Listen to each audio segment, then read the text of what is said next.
Diciembre de 1916. En las calles de Petrogrado nieva sin parar. Dentro del Palacio Yusupov se va a celebrar una cena privada. Y ahora mismo están esperando al hombre que todos quieren ver desaparecer. En la mesa hay pasteles, copas de vino y música suave. Pero también hay veneno, cianuro, el suficiente para matar a 5 personas. El invitado es Rasputín, un monje, un campesino, un extraño con una mirada hipnótica que ha conseguido entrar en la corte de los zares. Un hombre que no viste como noble, no habla con educación y que sin embargo decide sobre alianzas, ejércitos y el destino de todo un imperio. La emperatriz dice que es un santo que ha salvado a su hijo con sus rezos y cree que solo mientras Rasputín esté vivo, el heredero también lo estará. Pero fuera del palacio, Rasputín es otra cosa. Es un escándalo andante, se emborracha, presume de acostarse con mujeres casadas, los políticos no lo soportan, el pueblo lo quiere fuera, y un grupo de nobles decide actuar. Rasputín cree que va a encontrarse con una princesa, no sabe que esa noche van a intentar quitarle la vida. En la mente de todos, su destino ya está escrito. Lo que está a punto de pasar debería ser más que suficiente para acabar con cualquiera, pero no para él. Esto no es una leyenda, no es una exageración. Ocurre, hay testigos, hay informes. Rasputín no muere cuando debería.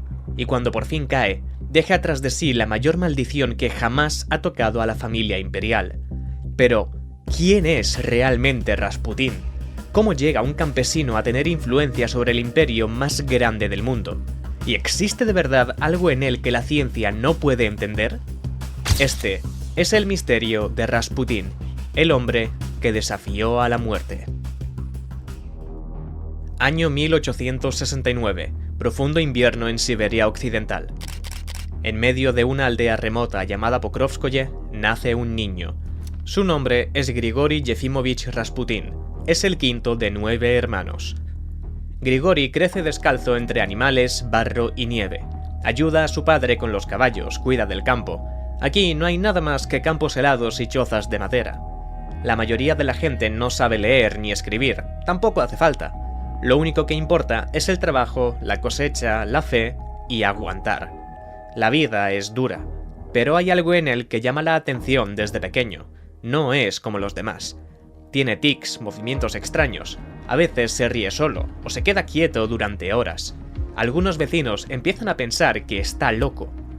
Cuando entra en la adolescencia, empieza a juntarse con el grupo de adolescentes más violento del pueblo. Roban, beben, se meten en líos. Un día les acusan de robar caballos, lo más grave que se puede hacer en una comunidad como esta. A él los salvan de milagro, a los otros les expulsan del pueblo. Grigori tiene 14 años, está solo caminando por el campo cuando siente algo inexplicable, una presencia, una fuerza. Corre al bosque, se esconde entre los árboles y empieza a rezar. Cuando vuelve a casa, algo ha cambiado. Ya no es el mismo. Habla poco, se encierra, pero a la vez se hace más fuerte. Los chicos que antes se reían de él empiezan a respetarlo, y alrededor suyo empieza a crecer una historia. Año 1892. Grigori Rasputín tiene 23 años. Un día se levanta, recoge lo justo y desaparece del pueblo sin despedirse de nadie. Deja atrás a su esposa Praskovia, a sus 4 hijos pequeños y a sus padres. Nadie lo entiende. Simplemente se va y empieza a caminar. Recorre caminos de tierra, duerme en establos, mendiga comida. Durante años busca algo. No sabe muy bien qué, pero no para. Visita iglesias, ermitas, monasterios, escucha, observa, reza. Este tipo de viaje, conocido como Stranichestvo, era bastante común en la Rusia de la época. Se calcula que pudo haber millones de vagabundos recorriendo el país en peregrinaciones similares. Vestían ropas sencillas, vivían como mendigos y se desplazaban de iglesia en iglesia buscando sentido espiritual.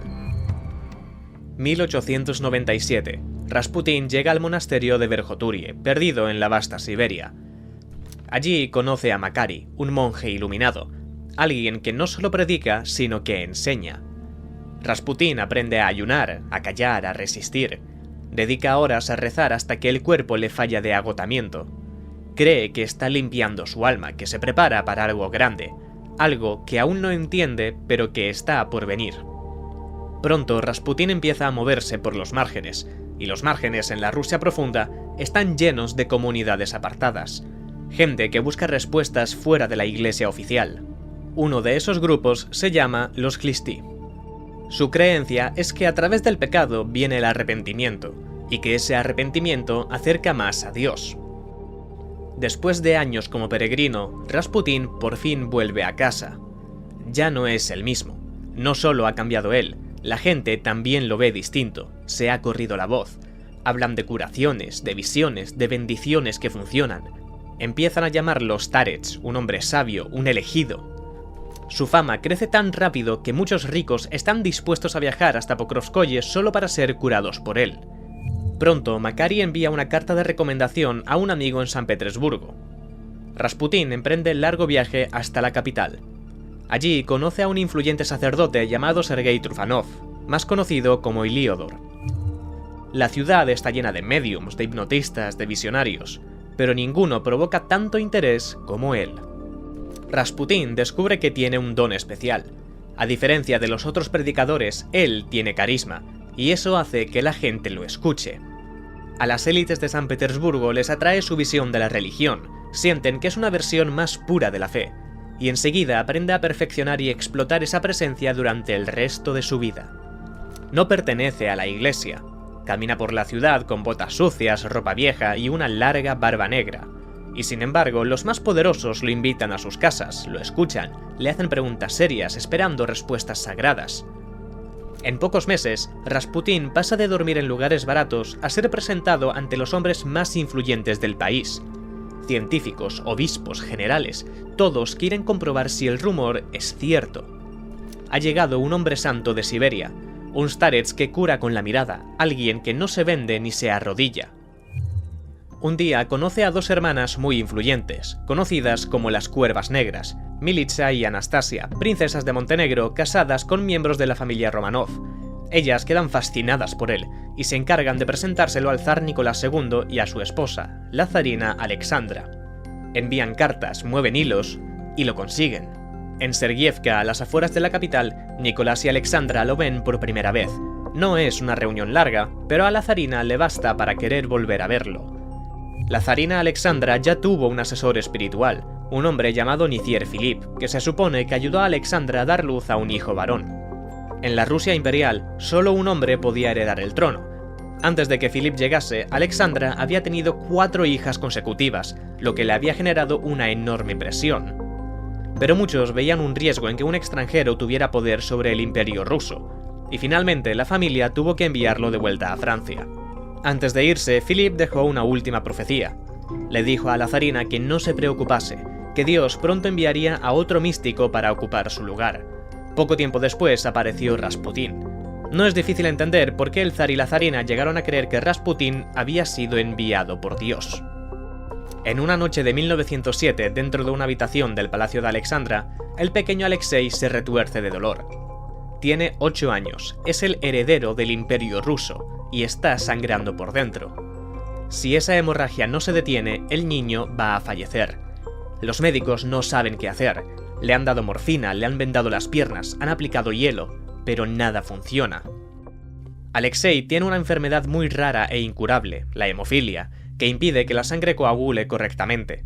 Cuando comenzaba una hemorragia, detenerla era extremadamente difícil, tanto si era externa como interna. Cada caída o golpe hacía que Alexei empezara a sangrar bajo la piel, provocándole inflamaciones difíciles de controlar y moretones. El zar y la zarina vivían con el miedo constante de que la enfermedad acabara quitándole la vida a su hijo, y por eso lo esconden. Si se supiera fuera del palacio que el heredero puede morir en cualquier momento, sería un completo escándalo, pondría en duda el futuro del trono. La zarina Alexandra llora en una esquina, destrozada, lleva días sin dormir.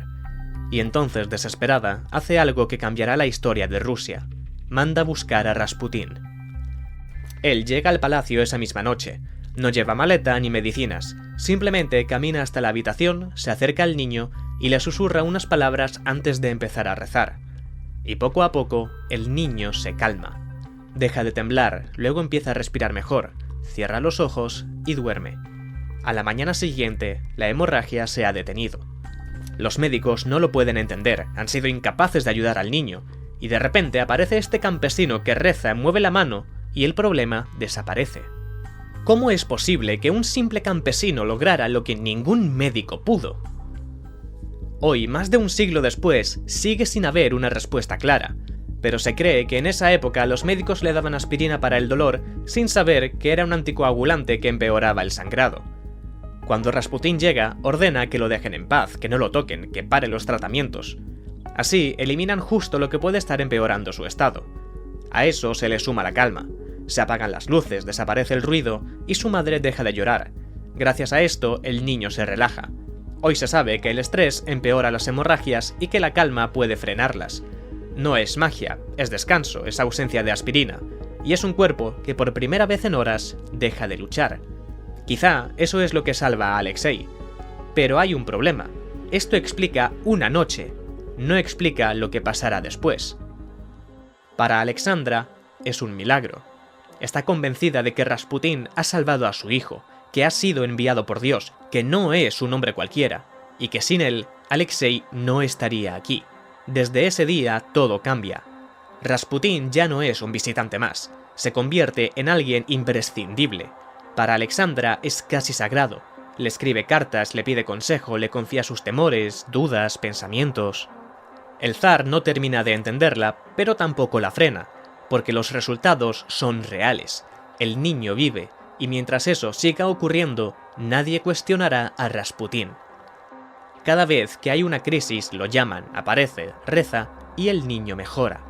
Empiezan a invitarlo a Tsarskoye-Seló, el palacio imperial. Le dan acceso total, entra y sale cuando quiere.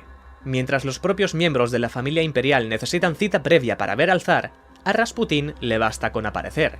Es algo nunca visto. Un campesino de Siberia caminando por los pasillos de la corte como si fueran suyos. Al cabo de un año, Rasputín ya forma parte del núcleo de las decisiones. Puede influir en cómo se gestiona el país. Cuando el zar está ausente, que es cada vez más habitual, ella gobierna. Y cuando ella gobierna, lo hace a través de Rasputín. Alexandra lo consulta todo con él. Grigori empieza a ser escuchado, opina sobre personas, sugiere a quién acercar, a quién mantener lejos. Y poco a poco, en la corte, muchos empiezan a darse cuenta de algo. Ese campesino ya no solo reza, ahora empieza a tener poder real. Y eso tiene un precio. Muchos nobles lo consideran una amenaza, un farsante, un intruso. Para la mayoría es ridículo, un analfabeto sentado en la mesa del zar. Pero da igual, nadie se atreve a enfrentarlo, porque Alexandra le escucha y Nicolás le tolera. Rasputín está dentro, y ya no hay vuelta atrás. En septiembre de 1912 la familia imperial está de viaje, buscan descanso, tranquilidad, pero durante una excursión el niño se da un golpe, y tan solo unas horas después empieza la hemorragia interna. Alexei sufre dolores insoportables, tiene fiebre, delira. Su pierna se hincha a una velocidad que asusta a todos. Los médicos lo rodean, prueban calmantes, paños fríos, masajes, pero nada funciona.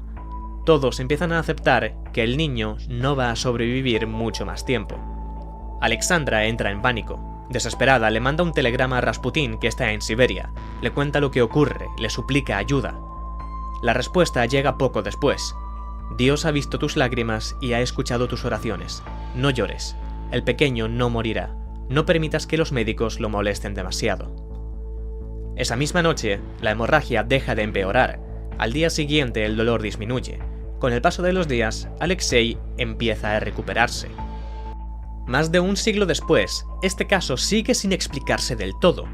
Alexei sufre hemofilia, y una hemorragia interna grave provocada por un golpe fuerte no se corta de repente.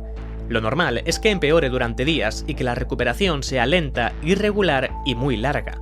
Sin tratamiento moderno suelen acabar en infección, daños permanentes o muerte. Sin embargo, aquí pasa justo lo contrario. La hemorragia se detiene casi de golpe y el niño empieza a mejorar en poco tiempo. Ni siquiera hoy se puede explicar por qué se frena justo en ese momento. Es verdad que en casos muy concretos una crisis puede frenarse sola, pero eso es algo muy raro y todavía más teniendo en cuenta el estado de Alexei. No debería haber sido posible, y sin embargo, ocurrió. Al mismo tiempo, fuera de los muros del palacio, la situación se vuelve insostenible. Se filtran cartas íntimas. textos escritos por la zarina a Rasputín, robados por el ex monje Heliodor. En ellas, Alexandra le escribe como si hablara con un amante. Le llama maestro, le dice que solo encuentra descanso cuando está a su lado, que reza por él. La prensa enloquece y el escándalo explota. ¿La zarina está enamorada de un monje loco? Y mientras eso ocurre, Rasputín no se esconde. Sigue apareciendo borracho en público, se le ve en burdeles. Para muchos es la prueba definitiva. Este hombre no es un santo, es un farsante. Aún así, el zar no actúa. Y si Rasputín no puede ser apartado, entonces solo queda una opción: eliminarlo. El obispo Hermogén y el sacerdote Heliodor, los mismos hombres que habían ayudado a Rasputín a entrar en la alta sociedad, ahora sienten que los está dejando en ridículo y arruinando su reputación. Así que deciden actuar. Un día lo invitan para hablar, pero cuando Rasputín llega no hay conversación. Lo rodean, lo insultan y uno de ellos levanta un gran crucifijo de madera. El golpe le alcanza en la cabeza. Rasputín cae al suelo mientras intentan forzarlo a confesar pecados, a renunciar, a desaparecer. Pero él consigue escapar. Sangrando y temblando consigue presentarse ante la zarina y le cuenta lo que ha ocurrido. Ella envía a Hermogén e Heliodor al exilio por intento de asesinato. Aún así, esto no ha hecho más que empezar. 29 de junio de 1914, Pokrovskoye, Siberia. Rasputín pasa unos días en su pueblo natal. Está en casa con su familia, relajado, lejos de la corte y de los rumores de San Petersburgo. Aquí es solo Grigori, el hijo que volvió al pueblo, hasta que sale a la calle. El ambiente es tranquilo, el silencio típico de un pueblo pequeño. Rasputín camina sin prisa, sin saber que alguien lo está observando. De repente, una mujer avanza directa hacia él. Cuando está lo bastante cerca, grita: ¡Anticristo! Antes de que Rasputín pueda reaccionar, la mujer saca un cuchillo y consigue herirlo en el abdomen. El golpe es seco. Rasputín cae hacia atrás y empieza a perder sangre sin parar, pero no pierde el conocimiento. Se levanta como puede y da varios pasos para alejarse. La mujer, Yonia Guseva, va detrás de él decidida a acabar con él. Rasputín llega hasta una valla. Apoya el cuerpo para no caer, agarra un bastón que encuentra, se gira y lanza un golpe que consigue detenerla el tiempo suficiente para que algunos vecinos lleguen al lugar después de haber oído los gritos de Rasputín. Lo recogen y lo trasladan a toda prisa al hospital más cercano. Cuando los médicos lo examinan, no entienden cómo sigue consciente. El cuchillo le ha dañado una zona vital, la herida es grave, profunda y con alto riesgo de infección. Lo operan de urgencia, luego vuelven a hacerlo y después otra vez más. Durante días su estado es crítico. Primero dicen que no pasará la noche, más tarde que no superará la semana. Pero la noche pasa y la semana también. Rasputín resiste, aguanta, sobrevive. Aquella herida debería haber sido letal. Incluso hoy, un ataque de este tipo en el abdomen es extremadamente peligroso. En 1914, sin antibióticos y con medios médicos muy limitados, sobrevivir a algo así roza lo imposible. Y sin embargo, Rasputín vuelve a levantarse. Para muchos no es solo un hombre que ha tenido suerte, es alguien a quien ni siquiera la muerte parece capaz de alcanzar. Y ese pensamiento empieza a extenderse por toda Rusia. Para sus seguidores ya no hay duda, Rasputín es un elegido. Para sus enemigos el mensaje es otro: si quieren acabar con él, necesitarán algo más que un cuchillo. Ese mismo año Europa está en llamas. Ante esta situación, Rasputín decide escribir una carta al zar. Padre zar, escribo porque el tiempo se oscurece. Veo una tormenta que se aproxima sobre Rusia. Veo dolor, oscuridad y lágrimas. Veo un mar de sangre tan grande que muchos se ahogan en él. Si Rusia entra en guerra, la desgracia caerá sobre la tierra. Los hijos se alzarán contra los padres. Los hermanos se destruirán entre sí. La monarquía no sobrevivirá a esta tormenta. La casa de los Romanov será arrastrada por la sangre y el sufrimiento del pueblo. Te advierto como siervo de Dios, evita la guerra o todo llegará a su fin. Aún así, Nicolás ignora sus palabras. Empieza la Primera Guerra Mundial y Rusia entra en combate, con banderas, gritos, música. Pero ese entusiasmo dura poco. Las derrotas se acumulan, el ejército sufre y las trincheras rusas están al borde del colapso. En 1915, el zar toma una decisión: abandona la capital. Se marcha al frente para dirigir él mismo el ejército. Deja a su esposa Alexandra al mando del gobierno, y con ella a Rasputín. Desde ese momento, Grigori deja de ser un simple guía espiritual. Ahora opina, influye en todo. millones de soldados rusos fallecen, el desempleo se dispara y el precio del pan se duplica. El pueblo ruso está al límite y la revolución parece inevitable. Aún así, los aristócratas necesitan a alguien a quien señalar. No pueden culpar al zar sin provocar un suicidio político y social. Así que empiezan a inventar historias sobre Rasputín. Se dice que seduce a monjas, que utiliza rituales para controlar a la emperatriz, que falsifica órdenes imperiales, y cuanto peor va Rusia, más fácil es creerlo. Además, la zarina ha nacido en Alemania, y eso hace que pronto empiecen a circular rumores de que tanto ella como Rasputín son espías alemanes. En Moscú, miles de personas llenan la Plaza Roja pidiendo su arresto. En San Petersburgo, el nombre de Rasputín aparece pintado en los muros. Ni siquiera la propia familia imperial lo apoya. El gran duque Nikolai Mikhailovich, primo del zar, escribe una carta desesperada. Controla a tu esposa, aleja a ese hombre. El imperio no sobrevivirá si él sigue en el palacio. Pero Nicolás no actúa, no se atreve a enfrentarse a Alexandra. La opinión pública comienza a volverse contra él. Para muchos, el zar y la emperatriz se han convertido en marionetas manejadas por el corrupto y malvado Rasputín. En ese momento, los medios tienen prohibido informar sobre ello. Aún así, algunos periódicos aceptan pagar multas por censura solo para poder escribir sobre la influencia de Rasputín en Rusia. La lista de enemigos crece cada semana. Altos cargos de la iglesia, políticos, aristócratas, todos quieren que desaparezca. En diciembre de 1916, Rasputín le envía una carta a Alexandra. Siento que abandonaré esta vida antes del 1 de enero. Deseo dejarte saber lo que llevo en el corazón. Si soy asesinado por gente común, campesinos rusos, tú no tendrás nada que temer. Tus hijos reinarán en Rusia durante muchos años. Pero si soy asesinado por nobles, por manos de la aristocracia, entonces su sangre manchará a Rusia durante 25 años. El zar no sobrevivirá más de 2 años. Hermanos matarán a hermanos. El pueblo se alzará contra los señores. Dios abandonará a Rusia. Y yo no estaré allí para protegerte. Y mientras esas palabras llegan a manos de la zarina, en otro punto de Petrogrado hay hombres que ya han tomado una decisión. Félix Yusupov, uno de los hombres más ricos del imperio, decide pasar a la acción. Su esposa es la princesa Irina Romanova, sobrina del zar. Su posición es privilegiada, y su odio hacia Rasputín ya es personal. A su lado está el gran duque Dmitri Pavlovich, primo del emperador, joven, influyente, convencido de que la presencia de Rasputín está destruyendo la imagen de la monarquía. Y se suma a ellos Vladimir Puriskevich, un diputado ultramonárquico que lleva meses diciendo que Rasputín es una amenaza para Rusia. Los tres están de acuerdo en algo. Si Rasputín sigue vivo, Rusia no sobrevivirá. Se reúnen en secreto y trazan un plan. El grupo se reunirá en el palacio de Yusupov. Exactamente a la 1 de la madrugada irán a recoger a Rasputín, conducido por el doctor Lazobert, que se hará pasar por chofer. Una vez dentro del palacio, Yusupov llevará a Rasputín al sótano. Durante la supuesta fiesta, Yusupov ofrecerá a Rasputín pasteles y vino, ambos mezclados con una potente dosis de cianuro. Si todo sale según lo previsto, Rasputín estará muerto en apenas 15 minutos. Yusupov ofrece su palacio, Puriskevich se encarga del veneno, y Dmitri del respaldo político.